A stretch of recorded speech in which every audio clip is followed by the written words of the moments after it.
Bismillahi, Assalamualaikum warahmatullahi wabarakatuh. Salam sejahtera buat kita semua. Om Swastiastu, Namo Buddhaya, dan salam kebajikan. Baik, hari ini kita akan bincang-bincang begitu ya. Kita akan bincang-bincang soal teknik penyusunan proposal riset kuantitatif. Nah, gitu.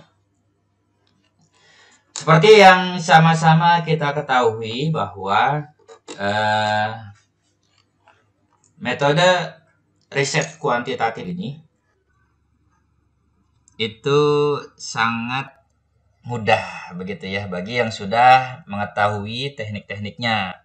Mulai dari bagaimana Anda menyusun judul, kemudian judul tentu judul lahir karena atas dasar Anda menemukan memang masalah itu datang dari mana saja dia datang dari depan bisa, datang dari belakang bisa, kanan kiri belakang depan gitu ya.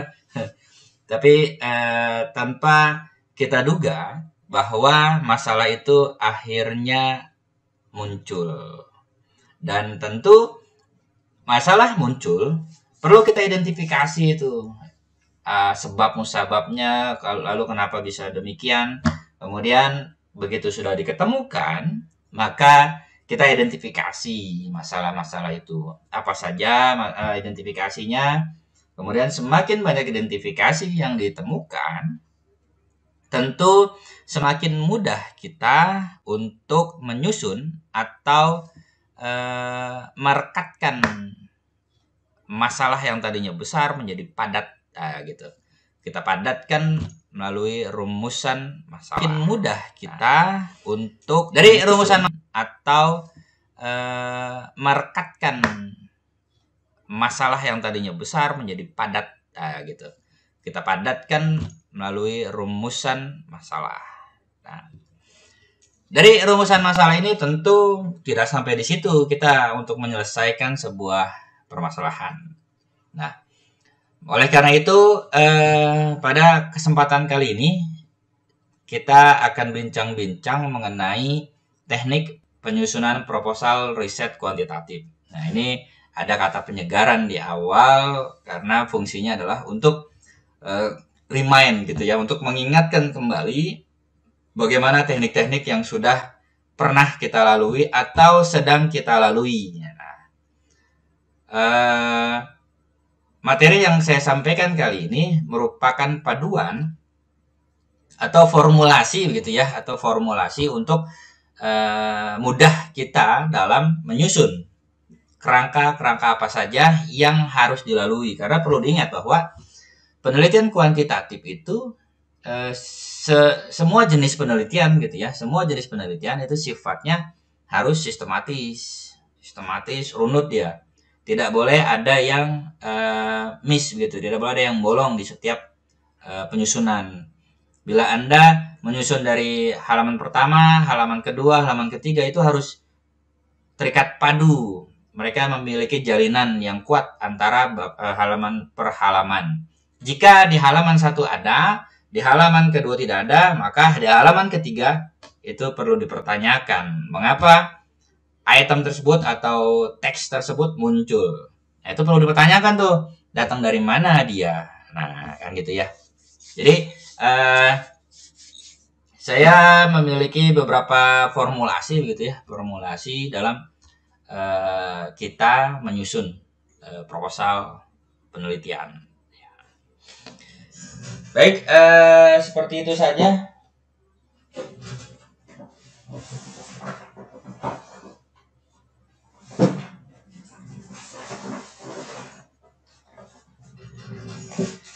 Mungkin seperti itu materi atau mukaddimah itu ya, atau pengantar untuk pembahasan pada kali ini. Hingga akhirnya kita akan masuk ke slide berikutnya. Perlu saya sampaikan bahwa pada kesempatan kali ini, penyegaran teknik penyusunan proposal riset kuantitatif ini merupakan formulasi yang saya tawarkan gitu ya, untuk kita sebagai periset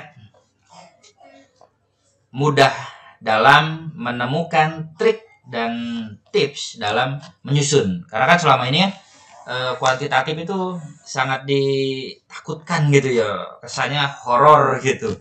Begitu ketemu angka, kesannya kita mulai menghindar gitu ya.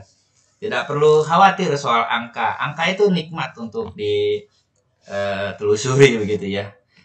Jika Anda bicara soal angka 1, maka sudah pasti akan muncul angka kedua dan seterusnya dan seterusnya. Dan itu tinggal dimainkan saja begitu ya.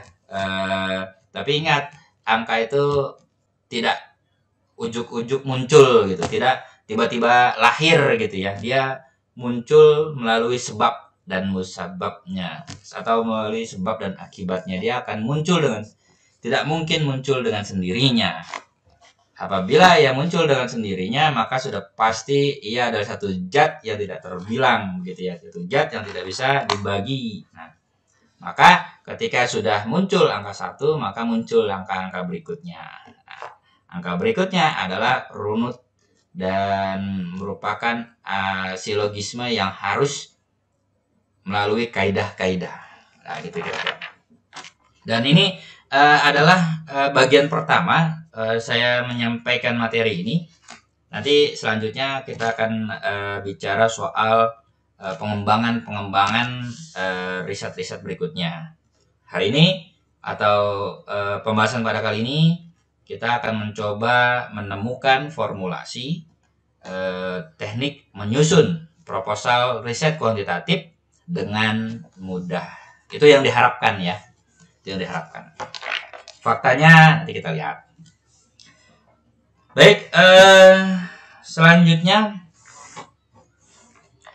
Selanjutnya adalah kita masuk ke slide pertama begitu ya. Kita masuk ke slide pertama.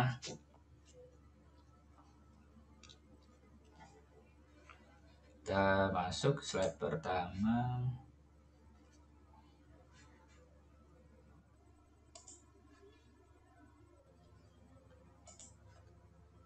Ya. Slide pertama ini saya mau memberikan tekniknya gitu ya.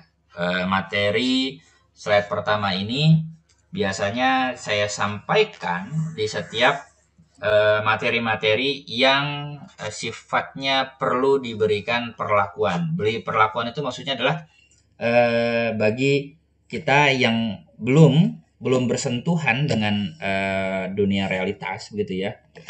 Artinya belum ketemu dengan realitas itu maksudnya gini, artinya kita tidak tahu apa yang ada di luar diri kita dan apa yang ada di dalam diri kita dan apa yang bersentuhan di luar dari diri kita yang tentunya sifatnya berupa fakta gitu ya di lapangan ya.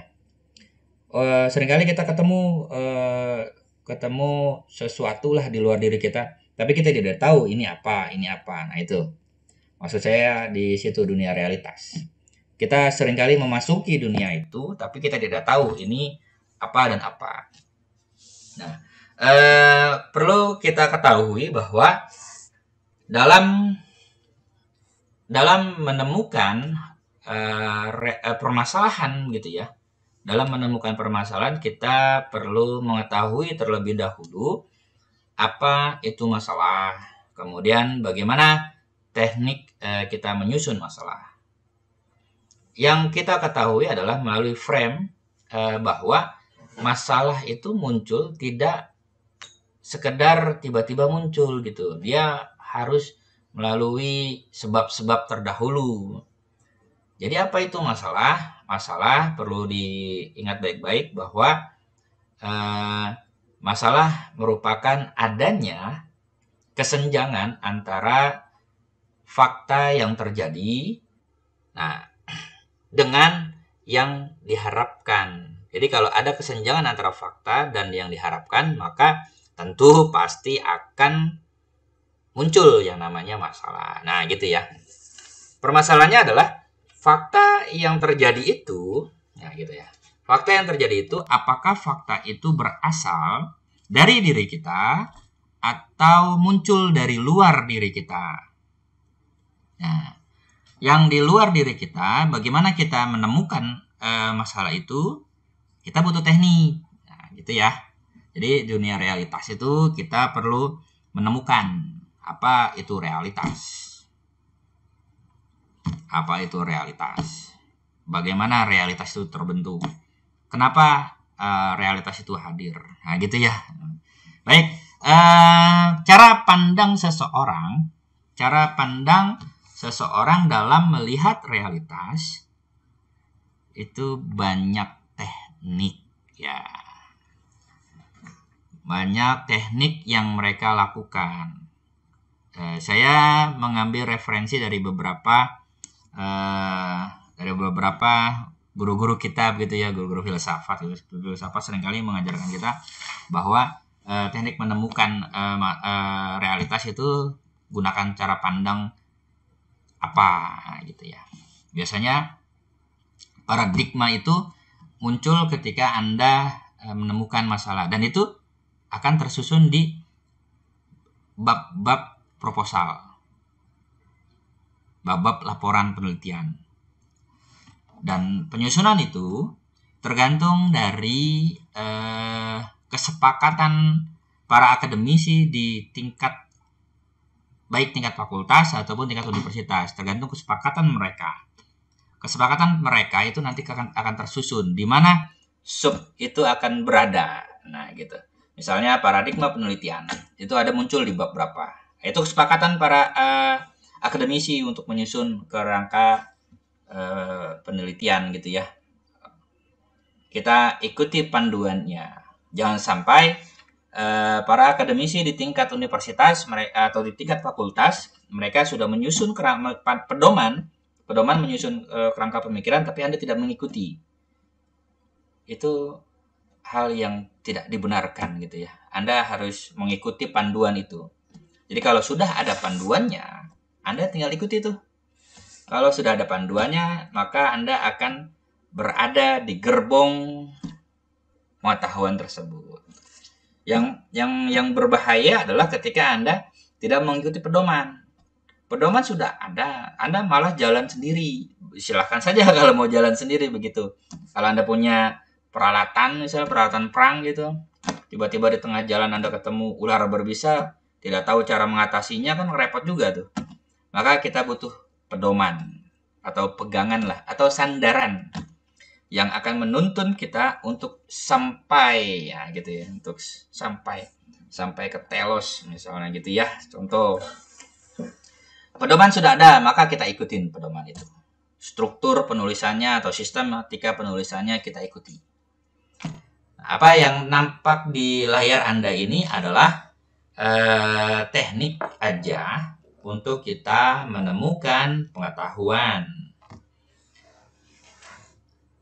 Cara pandang seseorang dalam melihat realitas itu berawal dari seberapa tinggi rasa penasaran mereka terhadap realitas tersebut. Nah, jadi muncul tuh yang namanya pengetahuan. Lalu sejak kapan pengetahuan itu muncul? Nah, kan itu yang jadi persoalan tuh. Tiba-tiba muncul begitu saja atau bagaimana tuh? Tiba-tiba muncul lewat angin, ngasih info pengetahuan muncul tiba-tiba. Apakah ia datang dengan sendirinya pengetahuan itu, atau ada unsur usaha kita dalam menemukan, dalam mencari pengetahuan? Belum sampai tahap menemukan ya, belum sampai tahap menemukan, mencari. Nah, ini saya berikan teknik, ada 4 cara kita mendapatkan pengetahuan. Ini sebelum sampai pada cara menyusun proposal ya. Ini adalah langkah awal kita bagi periset yang tidak tahu harus mau memulai dari mana. Ada yang bertanya soal bagaimana cara menyusun proposal riset itu? Apakah dari judul dulu atau dari teori dulu? Atau dari masalah dulu? Mereka mengalami ambivalensi di sana. Para periset rata-rata bimbingan saya yang sering mendiskusikan soal itu. Ini mulai dari mana, Pak? Apakah dari judul, masalah, teori, atau dari mana? Nah, mereka mengalami ambivalensi di situ. Maka atas pertimbangan itulah kemudian saya mencoba mencari beberapa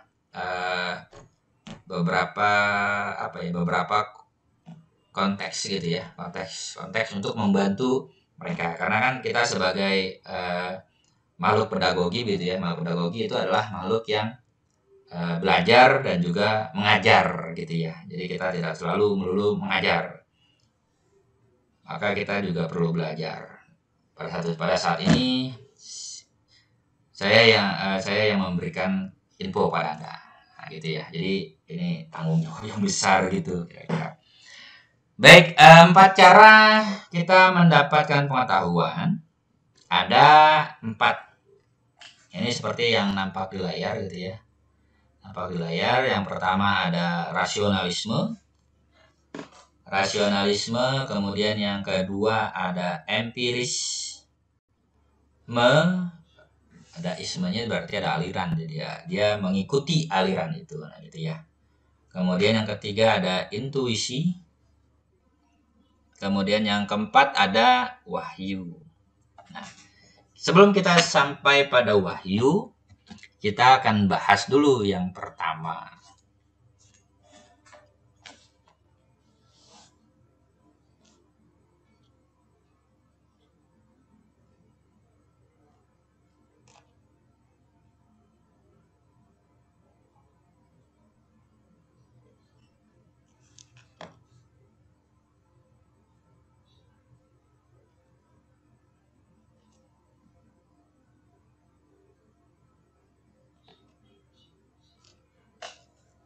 Ya, kita masuk ke slide berikutnya.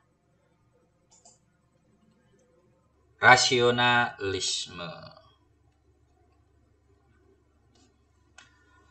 Seperti yang kita ketahui ya, biasanya yang sudah belajar filsafat gitu ya, atau filsafat ilmu, atau pengantar, atau Anda yang sudah belajar membaca filsafat, biasanya istilah rasionalisme itu sudah tidak asing lagi.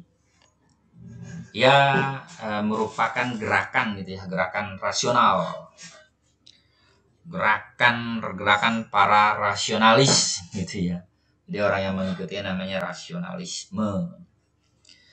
Ini merupakan doktrin filsafat yang menyatakan bahwa kebenaran haruslah ditentukan atau didapatkan melalui serangkaian atau pembuktian secara logika gitu. Dan analisisnya itu biasanya berupa fakta-fakta, bukan berasal dari pengalaman indrawi. Nah, ini menurut aliran rasional gitu ya. Karena memang aliran rasional itu menentang aliran berikutnya, yaitu paham tentang empiris. Karena kaum rasionalis ini berpendapat bahwa ada kebenaran yang secara langsung dapat dipahami. Dengan kata lain, orang-orang yang menganut paham rasionalis ini menegaskan bahwa prinsip-prinsip rasional yang ada adalah logika, akal. Karena ya sifatnya matematis ya.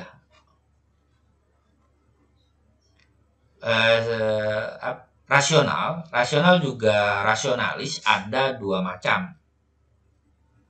Misalnya dalam bidang agama atau dalam bidang filsafat. Bidang agama misalnya mereka melawan autoritas tuh. Doktrin-doktrinnya sangat luar biasa tuh. Walaupun demikian, Walaupun demikian, rasionalisme ini memiliki kemiripan gitu ya, kemiripan ada segi kesamaan gitu dengan ideologi dan dengan humanisme. Walaupun humanisme memusatkan pada masyarakat itu sendiri.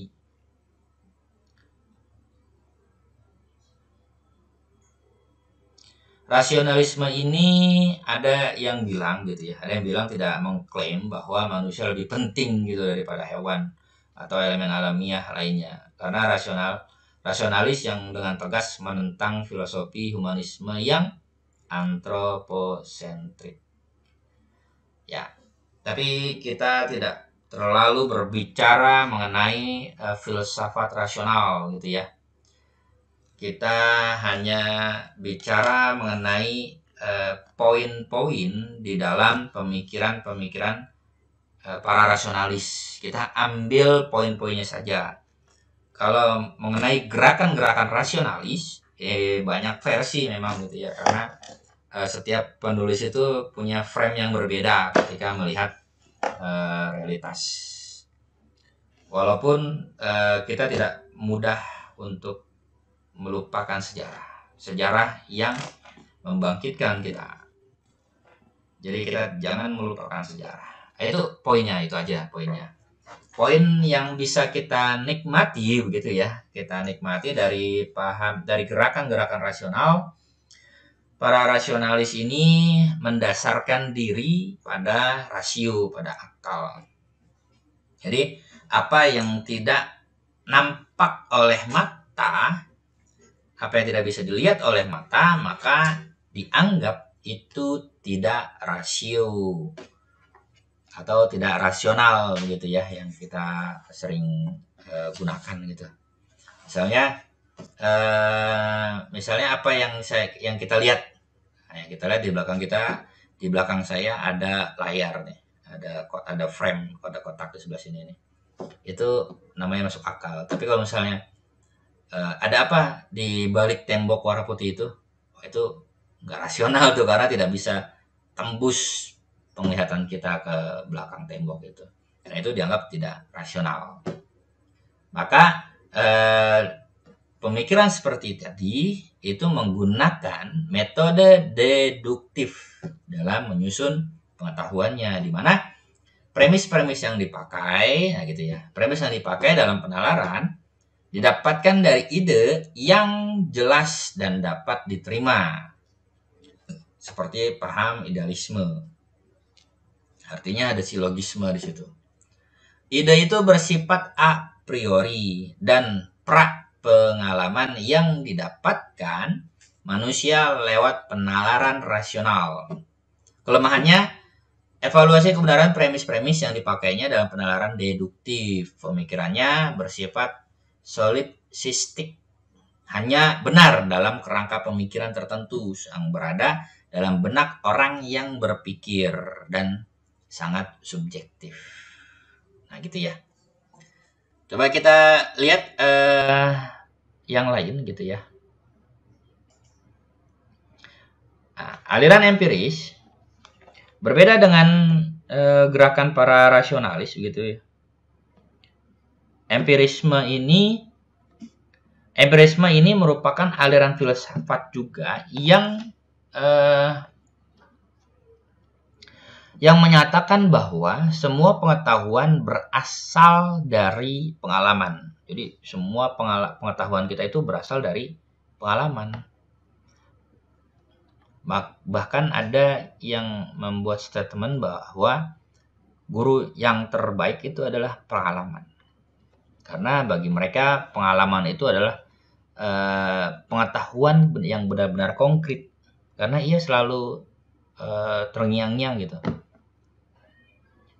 Gejala-gejala alamiah adalah konkret yang bisa ditangkap oleh panca indera. Gejala tersebut memiliki karakteristik tertentu, misal memiliki pola yang teratur, adanya kesamaan dan pengulangan. Menggunakan metode induktif, maka dapat dibuat generalisasi atau pengetahuan yang bersifat umum. Nah, ajaran empirisme ini memberikan kebimbangan kepada sains dan agama. pada zaman modern filsafat, sehingga dapat diasumsikan pengalaman ini karena mereka sangat mengagung-agungkan, aliran empirisme sangat mengagung-agungkan pengetahuan itu melalui pengalaman yang konkret, sehingga mereka mengecilkan penalaran dengan menggunakan akal. Karena akal baginya itu nomor 2 dibanding dengan pengalaman. Ada yang terlalu fanatik begitu ya ketika mereka menggunakan metode empirisme ini. Jadi rasional itu dihilangkanlah, kata aliran empirisme, bukan kata saya.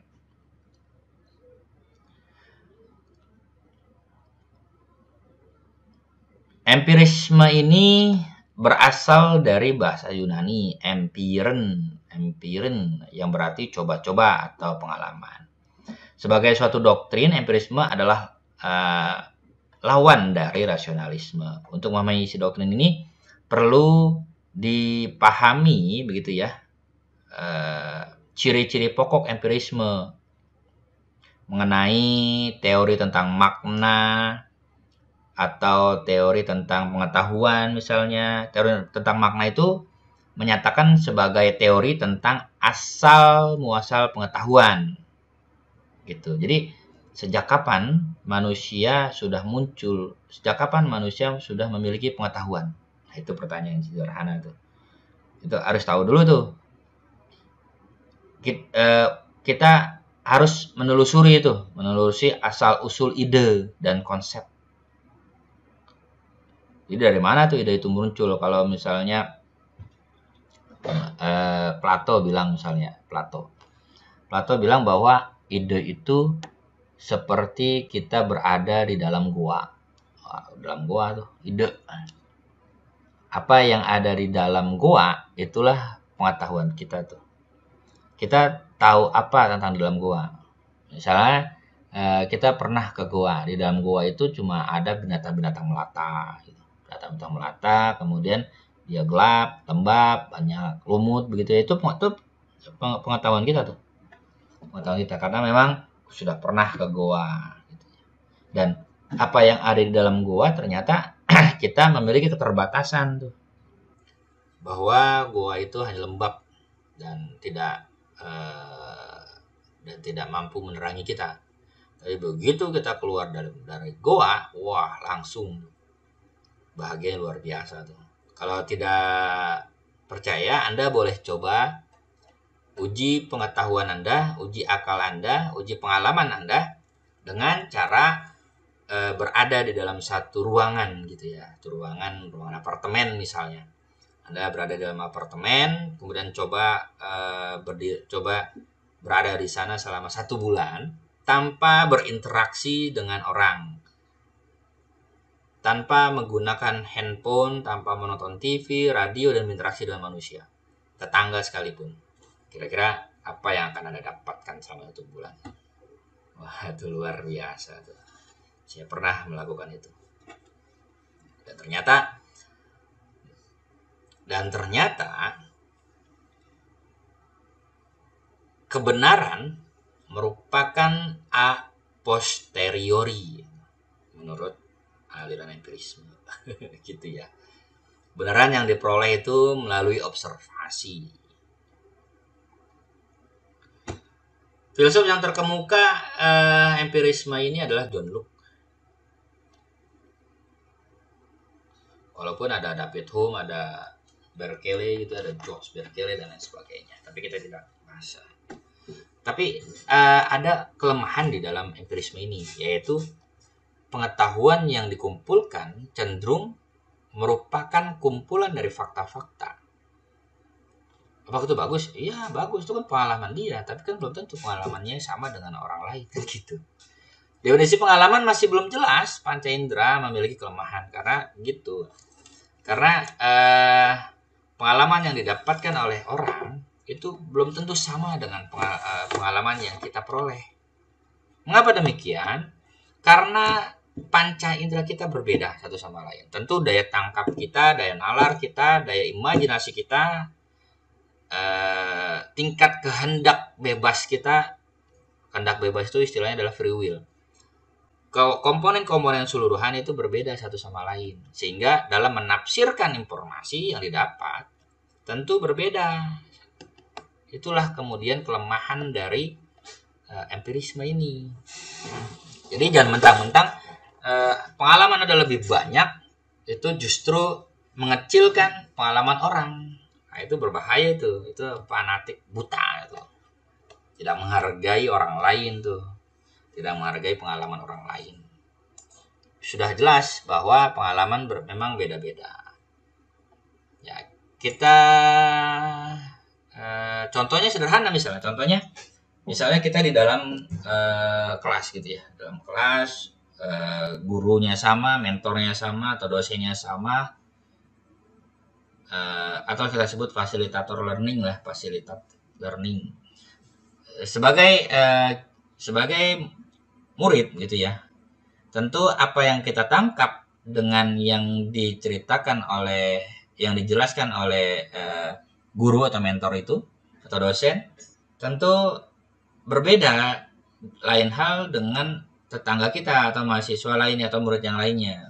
Daya tangkapnya berbeda dengan apa yang, walaupun gurunya sama, walaupun materinya sama, walaupun kosakata yang digelontorkan sama, walaupun ruangannya sama, daya tangkap mereka semuanya berbeda. Mungkin mereka ada yang menangkap hanya menangkap kostum yang digunakan oleh seorang guru atau orang dosen, atau teman yang lain yang menangkap hanya kosakata yang diingat tapi kostumnya tidak. Tapi kosakata yang digelontorkan oleh guru atau dosen gitu ya, itu paling tidak semuanya dicerna, ditangkap, hanya poinnya saja yang ditangkap. Nah gitu. Jadi ada unsur kelemahan di dalam pengalaman atau panca indera itu sendiri. Itulah yang kemudian menjadi definisi pengalaman itu belum jelas. Panca indera memiliki kelemahan. Nah itu ya. Baik, kita lanjut begitu ke slide berikutnya. Yang ketiga adalah intuisi.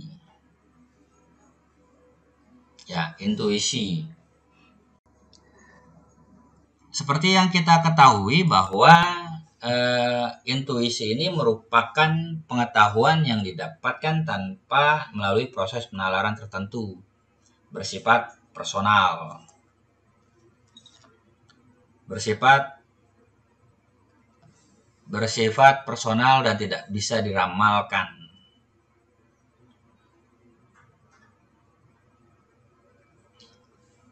Pengetahuan intuitif dapat dipergunakan sebagai hipotesis dalam analisis selanjutnya. Kegiatan intuitif dan analitik bisa bekerja saling membantu dalam menemukan kebenaran.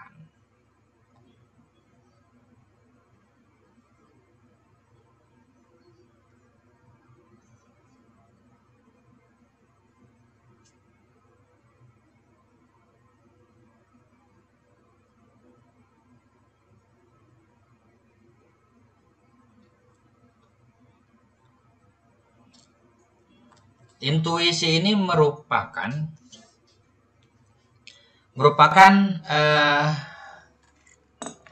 tiba-tiba pengetahuan itu muncul begitu saja. Itu yang namanya intuisi itu. Tiba-tiba seseorang memiliki daya nalar yang tidak biasa. Misalnya ia merasakan hari ini tangannya gatel, ia kemudian menafsirkan tangan gatel itu akan datang uang gitu ya. Wah, intuisi, wah tangan saya gatel nih, kayaknya akan dapat duit nih. Gitu kira-kira tuh intuisi itu. Tapi kebenarannya belum tentu kebenaran.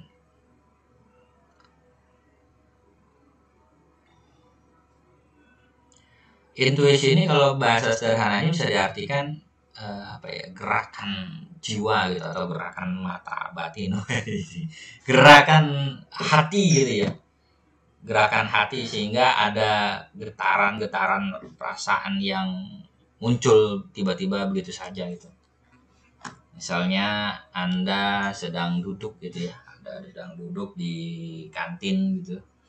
Begitu Anda sudah duduk di kantin, tiba-tiba ada seseorang yang memperhatikan Anda. Seseorang itu wujud ya, bukan goib.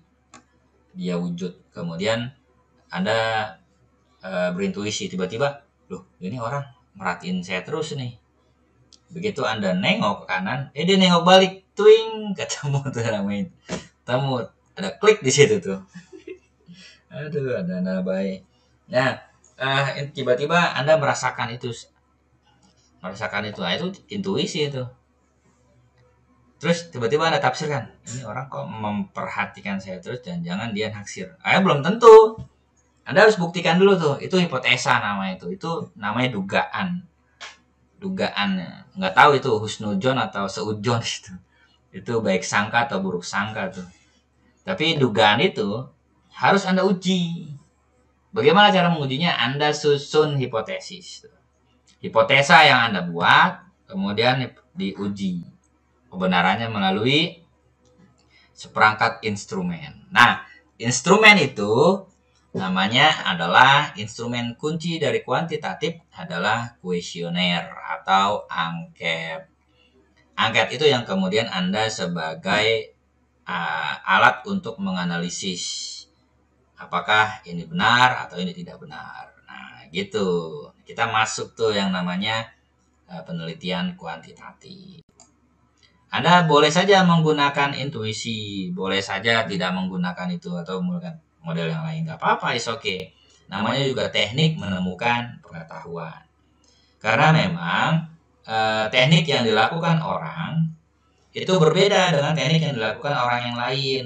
Karena frame-nya berbeda untuk melihat realitas. Kita sebagai pembimbing begitu ya, kalau misalnya ada anak bimbingan kita datang, kita tidak perlu memaksakan, jangan terlalu memaksakan peserta bimbing kita untuk menggunakan ini, menggunakan itu, jangan. Kita berikan saja gerbang-gerbang pengetahuan. Nah, dia sendiri yang akan memilih itu mau memasuki lewat mana. Jadilah seorang yang bijak, jangan otoriter. Ya, baik, kita lanjut ke slide berikutnya. Slide berikutnya adalah wahyu.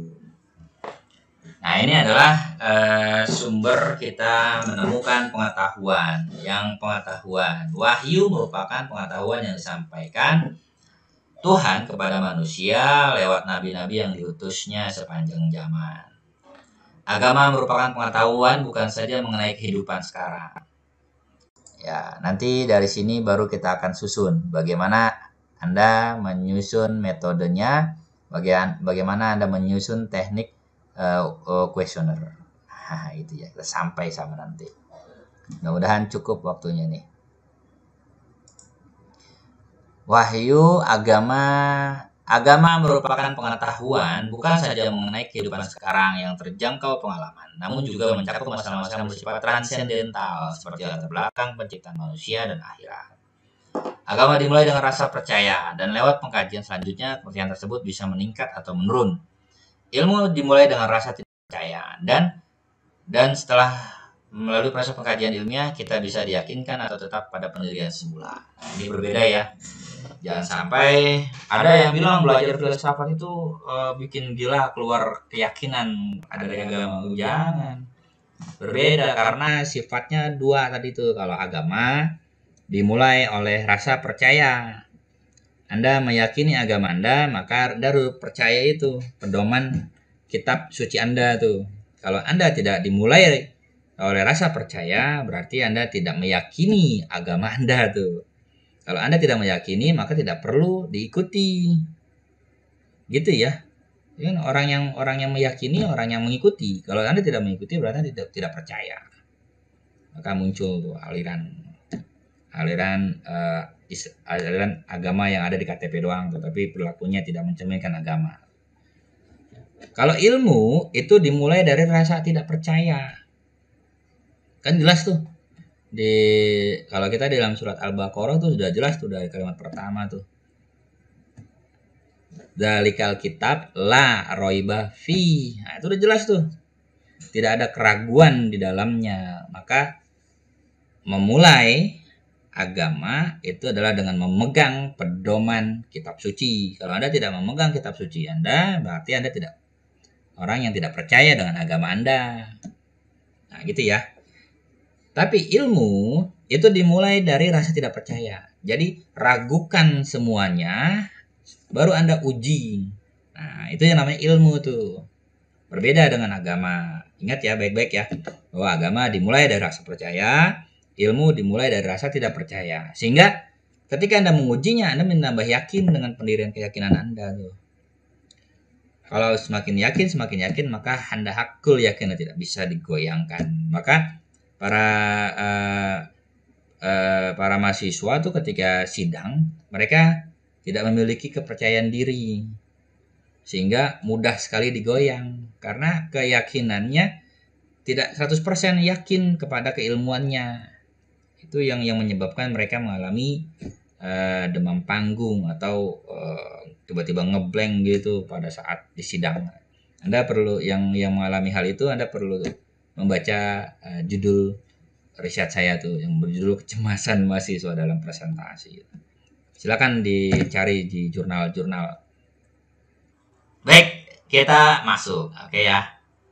Itu 4 teknik tadi, Anda sudah ketemu tuh frame atau paradigma Anda menemukan pengetahuan. Cara pandang seseorang dalam melihat realitas itu seperti yang sudah saya jelaskan. Silakan gunakan teknik ini dalam menemukan pengetahuan. Pengetahuan setelah Anda ketemu, baru kita uji. Bagaimana cara mengujinya? Yaitu dengan menyusun kerangka pemikiran atau desain penelitian, yaitu menyusun dengan metode yang sekarang kita akan gunakan, yaitu kuantitatif. Gitu ya. Karena hari ini pada kesempatan kali ini kita akan bicara soal kuanti. Untuk jenis yang kuali kita geserkan dulu. Mohon maaf nih yang kuali ini. Ya, misalnya judulnya gini ya. Kan seringkali itu ya para mahasiswa mereka kesulitan untuk menemukan tuh apakah riset itu dimulai dari judul dulu atau dari teori dulu atau dari mana tuh. Mereka kesulitan tuh untuk menemukan itu. Nah, ini saya ambil dari judul. Kita mulai saja dari judul. Kalau Anda yang memulai dari masalah, silakan. Kalau ada yang memulai dari teori, kalau Anda punya tekniknya, lanjutkan. Tapi untuk kali ini saya ingin memulai dari judul ya, karena untuk mempermudah saja. Untuk mempermudah saja kita membuat theater of mind gitu ya, theater of mind. Karena kan tanpa adanya visual kita kesulitan juga. Karena kan gini, karena setiap orang kan punya caranya masing-masing ya. Apakah dia yang bersifat auditif, dia melihat, apakah dia tipe yang pendengar. Kalau Anda yang tipenya pendengar, tentu Anda bisa membayangkan secara imajinasi itu. Tapi kalau Anda yang tipenya melihat, bukan dari imajinasi lemah, tapi memang Anda fokus pada apa yang Anda lihat. Kita mulai dari itu semua. Jadi untuk menghindari permasalahan audio dan visual, maka saya tulis gitu ya. Bukan berarti judul itu dalam menyusun penelitian bukan berarti dimulai dari judul dulu, bukan begitu ya maksudnya ya. Ini untuk mempermudah saja. Baik, ini saya ambil dari kata pengaruh. Perlu diketahui bahwa kalau kita bicara soal pengaruh, pasti sudah ada hubungan. Nah, itu ya. Kalau Anda ya mencari hubungan, belum tentu ada pengaruh. Kalau Anda sudah mengikatkan jalinan hubungan dan jalinan terikat padu, maka satu sama lain sudah pasti akan saling mempengaruhi karena mereka sudah terikat gitu ya. Maka ada ikatan yang menjadi sebab mereka saling mempengaruhi. Jadi mudahnya gitu aja. Jadi kalau bicara pengaruh sudah pasti ada hubungan. Kalau bicara hubungan belum tentu ada pengaruh. Sekarang kita lihat, ini kata pengaruh. Kemudian kata berikutnya adalah budaya, atau kita gabungkan menjadi organisasi. Budaya apa? Budaya organisasi. Nah, ini judul ini saya acak aja. Tiba-tiba muncul gitu ya, budaya organisasi. Bukan karena saya berada di dalam lingkup organisasi gitu ya. Ini hanya contoh saja. Kemudian ada dan iklim organisasi. Oh iya, satu hal lagi, di sini ada dua variabel. Ada budaya organisasi dan ada iklim organisasi. Bagi Anda yang tertarik dengan dua variabel, X-nya dua variabel, silakan. Tapi kalau misalnya Anda kesulitan untuk dua, maka satu saja sudah cukup. Kalau misalnya Anda mampu, lebih dari satu juga tak masalah. Tapi kalau Anda tidak mampu untuk berlaku adil, maka satu saja X-nya. Kalau sudah ketemu X-nya, maka diregres tuh yang namanya kata diwakilkan oleh kata terhadap. Kalau ada kata terhadap, berarti ada objek yang diberikan perlakuan. Yaitu apa? Kinerja pegawai. Karena ada dalam organisasi, maka pilihannya kalau nggak pegawai, karyawan. Nah, itu ya, kita kinerja. Nah, gini ya. Jadi, ada budaya organisasi, ada iklim organisasi, dan kinerja pegawai. Di sini ada 3 variabel, 2 variabel X, 1 variabel Y. Nah, gitu ya, ketemu ya. Judul. Baik. Judul. Kemudian kita lihat slide berikutnya. Nah, kalau sudah masuk ke judul, apa yang perlu kita cari? Yaitu latar belakang masalah. Latar belakang masalah. Kemudian kerangka pemikiran, hipotesis, metodologi, dan hasil simpulan. Tapi kita lihat, kita mau bahas apa ke depan. Yang pertama, ingat rumusnya ya. Ingat rumusnya adalah mencari masalah. Mencari masalah adalah rumusnya adanya kesenjangan antara das Sein dengan das Sollen. Adanya kesenjangan antara fakta yang terjadi dengan yang diharapkan ada. Nah, itu ya. Itu rumus tuh dalam mencari masalah. Oke. Karena itu adalah rumus frame kita dalam melihat realitas, maka realitas itu terbentuk dari fakta yang terjadi di luar diri. Nah, gitu ya. Jadi frame-nya adalah kita melihat masalah fakta di luar dari diri kita. Artinya kita observasi. Kita terjun ke lapangan. Kita ketemu dengan orang-orang atau kita wawancara dan sebagainya. Tekniknya macam-macam tuh. Riset tuh. Anda terus ke lapangan, temukan dasen. Dasen itu didapatkan dari hasil Anda observasi.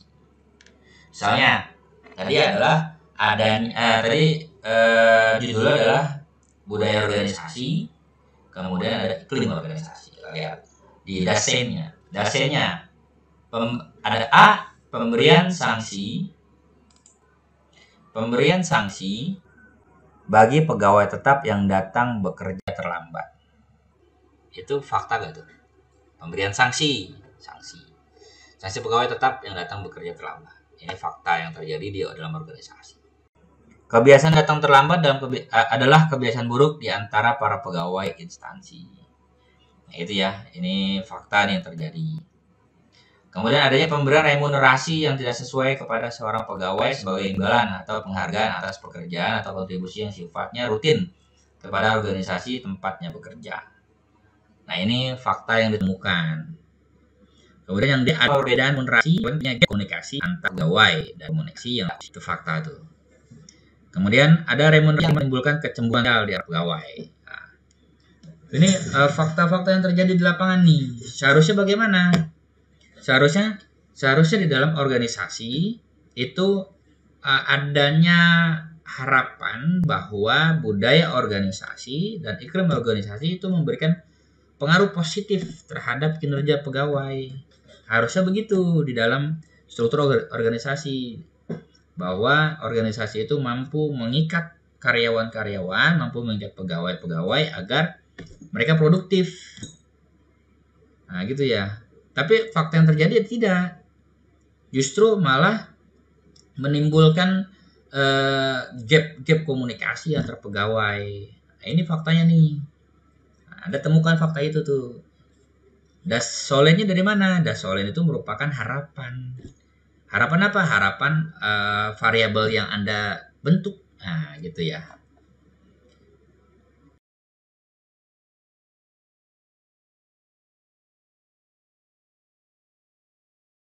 Kalau sudah kelihatan datanya, maka kita lanjut tuh ke berikutnya.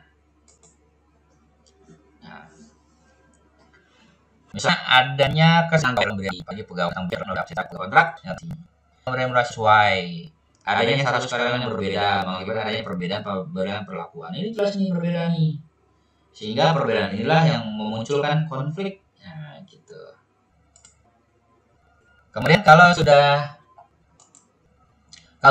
kita sudah menemukan identifikasi, ini namanya identifikasi. Identifikasi itu adalah ciri-ciri dari masalah yang ditemukan. Jadi dia sifatnya itu pernyataan. Identifikasi itu sifatnya pernyataan. Mungkin gak sifatnya pertanyaan. Kok identifikasi pertanyaan? Kenapa bisa pertanyaan? Apakah dia tidak menuntun untuk menemukan masalah? Misalnya ciri-ciri orang sakit mah, identifikasinya apa? Sakit mah, wah perutnya sakit melilit. Itu sakit melilit itu pertanyaan atau pernyataan? Pernyataan. Jadi identifikasi merupakan rangkaian pernyataan, gitu ya. Jangan sampai terbalik tuh, jangan sampai pertanyaan. Kalau misalnya identifikasi adalah pertanyaan, berarti Anda belum tahu apa itu ciri-ciri dari masalah. Kalau Anda belum tahu ciri-ciri dari masalah, Anda balik lagi tuh ke latar belakang tuh, temukan dulu masalahnya dulu, temukan dasenya dulu, temukan dasolanya dulu. Dari masalah, Anda balik lagi tuh ke latar belakang tuh, temukan dulu masalahnya dulu, temukan dasenya dulu, temukan dasolanya dulu, baru diidentifikasi. Nah, gitu. Seringkali ketemu tuh, semakin banyak identifikasi, maka semakin mudah untuk memadatkan atau merumuskan masalah. Nah, gitu ya. Jadi identifikasi berupa pernyataan. Baik, kita lihat berikutnya. Selanjutnya adalah rumusan masalah. Nah, dari serangkaian identifikasi, baru kita padatkan tuh, ternyata ada nih yang namanya pengaruh dari budaya organisasi terhadap kinerja. Ada pengaruh iklim organisasi terhadap kinerja. Ada pengaruh budaya organisasi terhadap iklim organisasi secara bersama-sama terhadap kinerja pegawai. Nah, berarti ada 3 tuh rumusan tuh. Itu yang nanti kita akan uji itu. Selanjutnya kalau sudah dirumuskan, kita lihat nih. Tujuannya apa nih tujuannya? Tujuannya menganalisis boleh. Mengetahui silakan. Mengembangkan boleh. Menambah hasanah silakan. Jangan sampai tujuan penelitian itu untuk menyelesaikan skripsi, gitu, jangan. Kerangka pemikiran, ya, atau desain penelitian. Kerangka penelitian, usahakan kerangka pemikiran itu menggunakan bagan yang bersumber dari penelitian terdahulu. Jangan sampai Anda menciptakan bagan penelitian, tiba-tiba begitu ditanya, ini kok baganya seperti ini kok baganya seperti ini sumber dari mana? Jangan. Harus pakai ahli atau orang-orang terdahulu.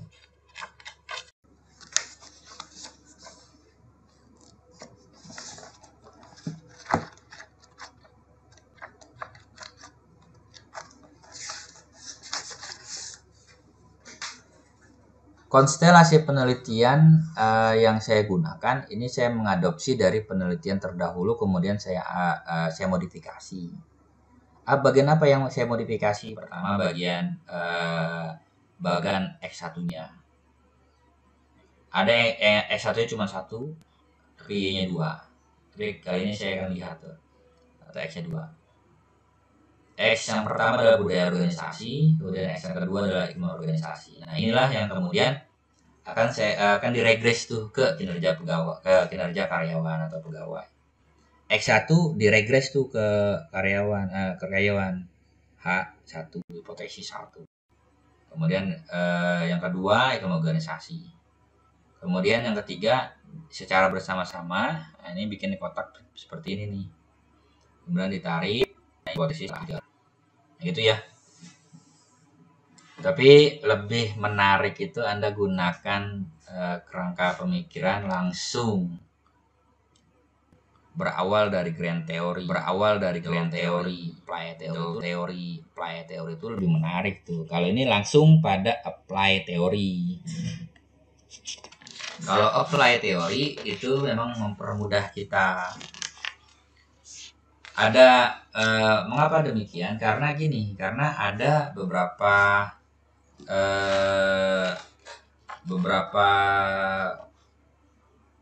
para cendekia gitu ya, para ilmuwan gitu ya, yang berada di satu tempat, mereka menyepakati ada yang menggunakan grand, ada yang tidak.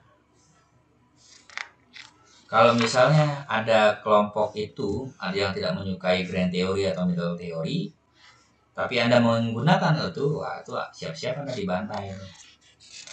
Kalau Anda punya landasannya, is okay, nggak masalah, gunakan itu. Justru saya lebih senang tuh menggunakan grand teori, middle teori. Nanti kapan-kapan saya bahas deh grand teori, middle teori itu.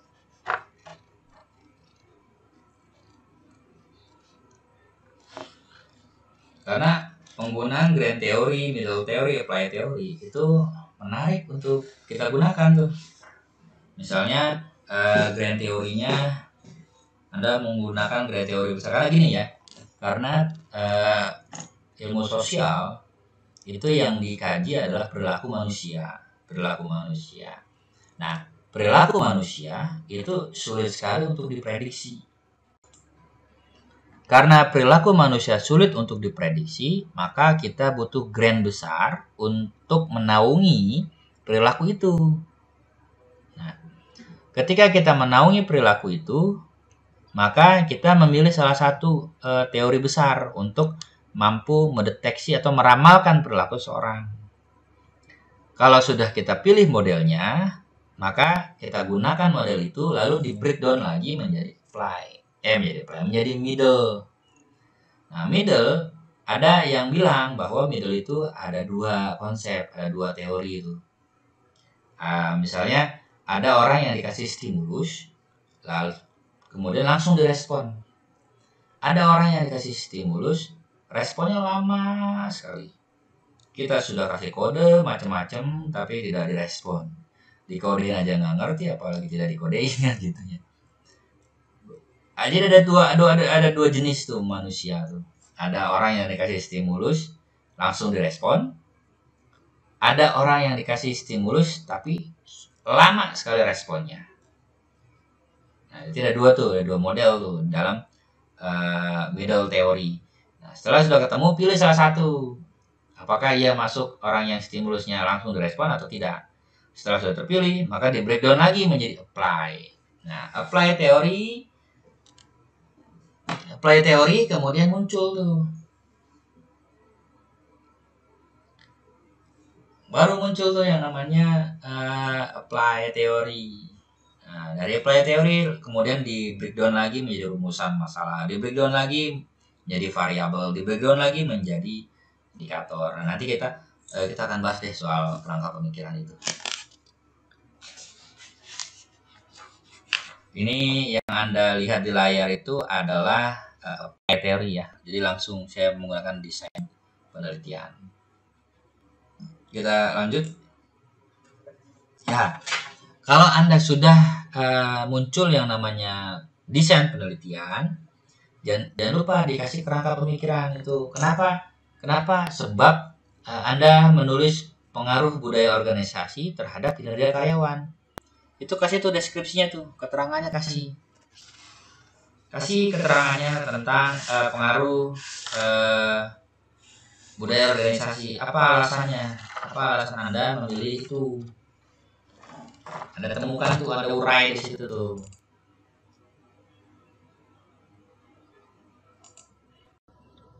Anda urai kerangka pemikiran, misalnya gini, misalnya pengaruh budaya organisasi terhadap kinerja karyawan. Faktanya apa yang terjadi? Adanya kesenjangan antara pegawai pada pemberian sanksi bagi pegawai tetap yang datang bekerja terlambat melalui absensi yang dilakukan dengan menggunakan fingerprint misalnya tuh. Itu fakta tuh yang terjadi tuh. Sementara pada pegawai kontrak yang datang terlambat tidak dilakukan pemberian sanksi. Nah, kan ada dua fakta yang terjadi tuh. Jadi mereka kontradiktif gitu.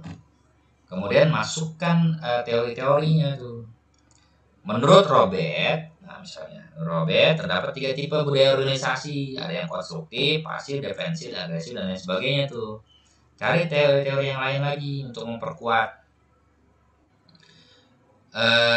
Sementara menurut Bangun misalnya, kinerja karyawan adalah hasil pekerjaan dicapai seorang berdasarkan persyaratan pekerjaan. Suatu pekerjaan mempunyai persyaratan tertentu untuk dapat dilakukan dalam mencapai tujuan. Nah, oleh karena itu, baru Anda buat kesimpulan di bawah tuh. Oleh karena itu, budaya organisasi memiliki hubungan terhadap kinerja karyawan dan keduanya boleh jadi saling memengaruhi. Buat tuh silogisme itu tuh. Anda buat state of the art-nya di situ tuh. Anda buat state of the art-nya untuk menunjukkan bahwa ini loh ada pengaruh tuh. Ada pengaruh budaya organisasi terhadap kinerja karyawan tuh. Bikin kerangkanya. Kalau kerangka pemikiran Anda 3, bikin 3. Kalau 1, bikin 1. Bikin itu tuh. Dan itu yang akan muncul yang namanya hipotesis. Kalau kerangka pemikiran Anda sudah Anda buat, maka berikutnya muncul yang namanya hipotesis. Nah, gitu ya. Ini namanya hipotesis penelitian atau dugaan awal. Jangan sampai hipotesis di dalam menyusun proposal penelitian itu hanya 1 hipotesis. Jangan. Bikin 2 hipotesis. Hipotesis yang pertama adalah hipotesis penelitian. Hipotesis penelitian itu adalah dugaan awal. Ya. Dugaan awal itu ada 1 tadi, terdapat pengaruh budaya organisasi. Gunakan kata terdapat. Gunakan kata terdapat untuk menunjukkan fakta. Nah, ini namanya dugaan nih. Nanti dugaan ini Anda uji. Terdapat pengaruh budaya organisasi terhadap kinerja karyawan. Terdapat pengaruh iklim organisasi terhadap kinerja karyawan. Terdapat pengaruh budaya organisasi dan iklim organisasi terhadap kinerja karyawan secara bersama-sama.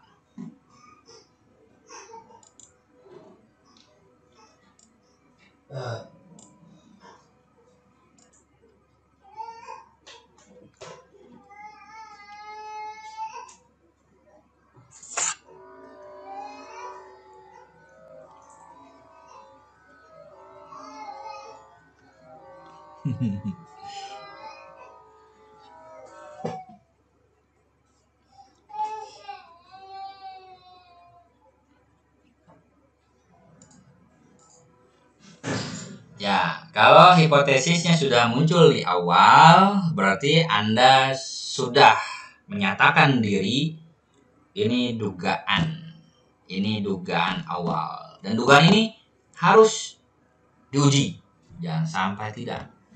Karena kalau Anda sudah membuat dugaan, Anda sudah membuat praduga, kalau tidak diuji itu akan merusak tuh. Merusak apa? Merusak pikiran kita karena dia akan terendap dalam bawah sadar dan uh, dan sewaktu-waktu itu akan menjadi bumerang buat diri kita. Karena kita sudah menciptakan itu. Karena kita sudah mengkonstruk fakta-fakta itu sehingga fakta ini harus diuji itu. Jangan sampai ketika Anda bersuudzon itu tidak diuji, jangan sampai. Tapi kalau Anda husnudzon, nah nggak apa-apa, karena kan baik sangka. Yang namanya baik sangka itu sah-sah saja. Jadi kalau sudah buruk sangka, Anda sudah menimbulkan seudzon, itu harus diuji itu. Jangan sampai tidak. Oke, seudzonnya ada pengaruh nih di budaya organisasi, kinerja karyawan. Angka selanjutnya bagaimana setelah hipotesis penelitian? Ini namanya hipotesis penelitian. Biasanya hipotesis penelitian itu ada di bab 2 biasanya, tapi disesuaikan saja dengan pedoman sistematika penulisan penelitian di kampus Anda. Harus diikuti tuh pedomannya tuh. Ada yang pertama hipotesis penelitian. Kalau sudah terbentuk hipotesis penelitian, maka langkah berikutnya adalah mengoperasionalisasi variabel. Nah, ini kuncinya nih. Kuncinya di sini kuncinya. Kuncinya itu adalah kalau misalnya kita sebagai aliran kuanti gitu ya. Karena frame kita sudah kuanti, maka frame-nya adalah kita menguji teori. Untuk apa? Untuk mengeneralisasi fakta di lapangan. Kesimpulannya bisa digeneralisir. Tapi kalau kuali tidak. Kuanti pusing di awal. Nah, itu kuncinya, itu rumusnya tuh. Formulanya begitu tuh formulanya. Jadi ketika Anda pusing di awal, berarti Anda sudah memasuki tahap awal untuk menyelesaikan kuantitatif. Itu tidak perlu khawatir itu. Itu normal. Jadi kalau ada yang khawatir tentang angka-angka, nggak usah khawatir. Itu adalah normal. Anda normal. Anda sudah masuk normal kalau misalkan Anda sudah dikejar-kejar oleh angka tuh. Itu sifatnya normal tuh. Kecuali kalau misalkan Anda sudah dikejar-kejar angka, tapi Anda tidak pusing gitu ya, itu nggak normal tuh. Ada masalah tuh. Oke, kalau gitu, kalau datanya sudah normal, berarti datanya sudah linear. Kalau data sudah linear, berarti sudah masuk tahap uji, ya, gitu ya. Kuantitatif pusing di awal, kuali pusing di akhir. Kuantitatif pusing di awal itu karena dia menyusun variabel-variabel, menemukan teori, kemudian menguji teori. Nah, itu pusingnya di situ tuh. Tekniknya bagaimana? Nah, ini saya kasih tahu formulanya nih. Rumus dalam menyusun dan menguji teori. Jadi kan tadi udah ketemu tuh. Tadi sudah ketemu desain penelitiannya. Mana desainnya? Nah, ini desainnya nih. Lagi satu lagi. Nah, ini desainnya sudah ketemu. Ada X1, ada X2, dan ada Y. Kalau Anda pakai X2, X-nya 2 silakan. Kalau enggak, juga apa-apa, satu aja. X-nya 1 ketemu Y. Bikin regress set. Gitu ya. Kemudian baru kita operasionalisasikan. Bagaimana caranya? Nih. Kita bikin, ini namanya instrumen penelitian. Gitu ya. Di sini pula teknik Anda menyusun kuesioner. Nah, mudahnya enaknya gitu, enaknya. Kalau kita menggunakan penelitian kuanti, itu menyusun angket, wawancara, kuesioner, itu mudah tuh, karena ada pedomannya. Ini dia nih. Tapi kalau kuali tidak. Sampai sekarang saya belum tahu tuh bagaimana. Mungkin karena saya belajarnya minim kali ya, karena tentang kuali. Jadi saya kesulitan untuk menyusun wawancara tuh. Apakah dia menggunakan teknik wawancara terbuka, tertutup, pertanyaannya gitu ya. Tapi item pertanyaan itu muncul dari mana juga saya belum tahu tuh. Kalau kuali, kalau kuanti mah mudah. Nah, dari mana munculnya? Dari sini nih, dari operasionalisasi. Munculnya kuesioner. Tadi ada 3 variabel, X-nya 2, Y-nya 1. Kita bikin operasionalisasi. Yang pertama, definisi konseptual. Variabel X1, 1, definisi konseptual variabel budaya organisasi. Ini Anda cari nih definisinya nih. Definisinya tidak perlu banyak-banyak, satu saja, karena kita ingin menguji teori. Satu saja. Tapi konsepnya di bab 2 itu banyakin sebanyak-banyaknya konsepnya. Tapi di bab 3 ini instrumen penelitian ini sudah masuk di bab 3 ya. Instrumen bab 3. Operasionalisasi variabel namanya. Jadi begitu Anda sudah susun di bab 3. Bab 3 namanya operasionalisasi variabel, walaupun ada sub-sub lain misalnya seperti metode penelitian. Ada kerangka pemikiran, ada hipotesis, ada metode penelitian, atau ada istilah lain di bab 3. Ikutin saja tuh.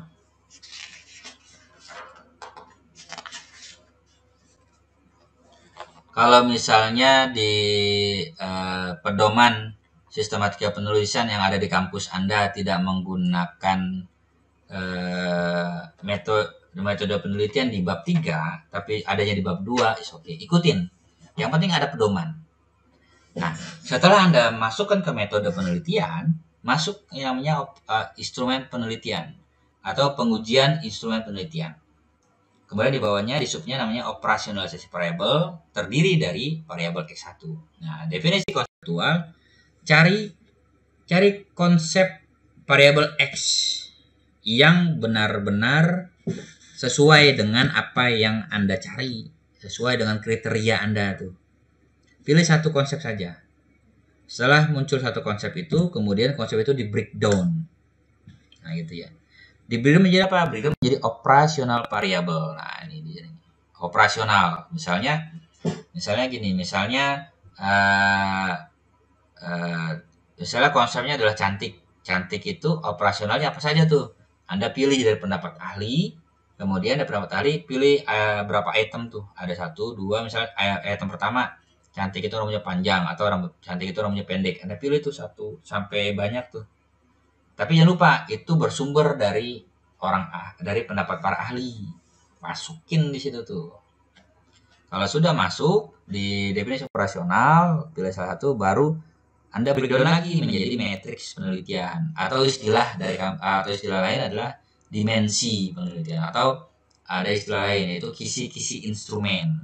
Nah, bikin ini semua nih. Ini kalau ini sudah ketemu, Anda mudah tuh untuk menguji teori. Kesulitan para periset gitu, mereka sulit untuk menemukan teori. Saya kasih formulanya. Formulanya adalah ini. Gunakan teknik ini. Ini akan mempermudah Anda untuk mencari. Kita lihat. Nah, ini lanjut instrumen penelitian. Tadi ya, ini tabel ini itu adalah di nomor 3, namanya matriks penelitian. Matriks penelitian atau kisi-kisi instrumen. Nah, ini misalnya konsepnya adalah budaya organisasi. Budaya organisasi saya ambil dari Robert Gretner dan Angelo. Dia ngomong apa tuh soal konsepnya budaya organisasi. Kalau sudah budaya organisasi, kemudian dimensi yang apa saja dimensinya. Kalau sudah muncul, kemudian dia menjadi ukuran. Inilah yang kemudian muncul yang namanya kuesioner. Nah, kuesioner itu ambil dari sini nih, dari ukuran ini. Ukuran ini yang kemudian menjadi tolak ukur Anda menyusun pertanyaan atau pernyataan. Tapi kuesioner saya menggunakan pernyataan, bukan pertanyaan. Saya gunakan pernyataan. Atau kalau Anda kesulitan untuk mencari kosakata ukuran, cari di kata kerja operasional atau satu kata aja ya, yang kemudian Anda susun ke dalam angket. Sampingnya adalah skala ini bukan skala pengukuran ya, Likert, Goodman, Thurstone dan lain sebagainya. Itu bukan skala itu. tapi ini skala ukur. Ada skala interval, ordinal, rasio, dan lain sebagainya tuh. Ada 4, pilih sesuai dengan kriteria ya, sesuai dengan jenis. Kalau yang lebih mudah adalah skala ordinal, itu lebih mudah tuh. Kalau yang sulit adalah interval. Kenapa sulit? Karena dia nanti dari interval itu ditransformasi datanya ke data ordinal. Namanya MSI, Method Successive Interval. Itu rumusnya ada di Excel. Nanti Anda buka Excel, kemudian di Excel Anda masukkan file namanya MSI ke dalam Excel. Nanti Anda olah di sana. Itu akan muncul dengan sendirinya tuh. Nah, gitu ya. Jadi, jurusnya adalah jurus Jitu. Jurus Jitu menyusun kuesioner itu diambil dari sini. Dari ukuran ini, Anda bikin ukuran. Di sini ada interval 1, 2, sampai 20. Ini apa? Ini adalah angket.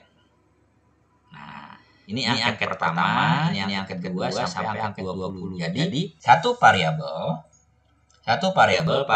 X ini adalah 10 pertanyaan. Baru, saya lebih mencari aman gitu ya. Saya belum menemukan ada standar baku berapa pernyataan dalam angket yang muncul.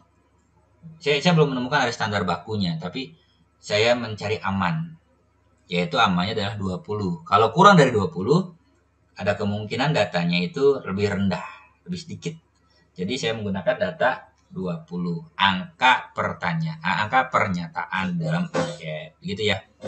Kalau variabelnya ada 3, X-nya 2, misalnya Y-nya 1, berarti satu variabel dikali 20 variabel dikali 3, itu 60. Itu mudah tuh, karena panduannya sudah lengkap.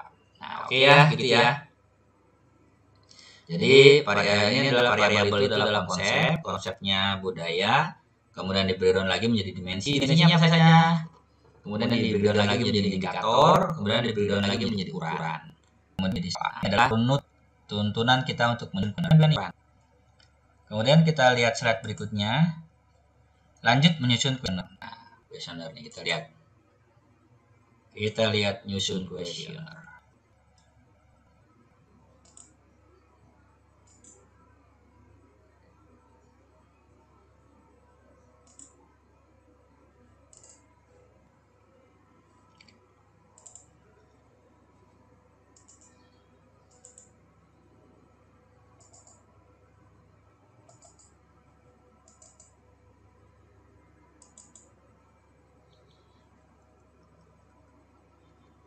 Selanjutnya adalah menyusun kuesioner.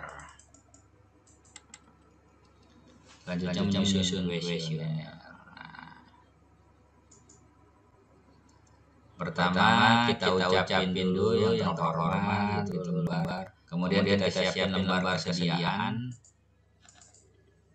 Kita siapin lembar persediaan. Kemudian tunjuk pengisian angketnya kita bikin. Alternatifnya berapa gitu kita bikin. Ini namanya skala Likert nih, 1 sampai 5. Kemudian ini angketnya nih. Tuh. Jadi tadi ada skala 1. Ukurannya adalah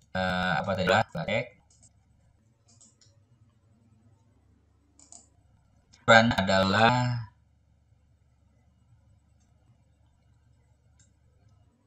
retensi tingkat pelatihan. Kita cari pelatihan mampu memiliki sifat yang kita cari nomor 9 dari 1 sampai 8 yang terlihat itu 1 sampai 8. Tapi nomor 8 adalah membantu orang tumbuh kembang. Nomor 8, instansi telah memberikan kesempatan yang sama dan adil bagi setiap pegawai dalam hal ikutkan pembersihan hal yang dengan pekerjaan. Nah, itu ukurannya. Ditanggung profesional, ini diambil dari ukuran cari. Nah, gitu. Jadi lebih mudah kita untuk kuesioner. Mudah bukan? Kita kembali lagi. Ya, kita kembali lagi. Jadi ukuran ini ukuran ini itu adalah teknik kita untuk menyusun kuesioner. Ini nih ke semuanya. Ini jangan sampai tidak ada nih dalam operasionalisasi variabel karena itu kunci gitu.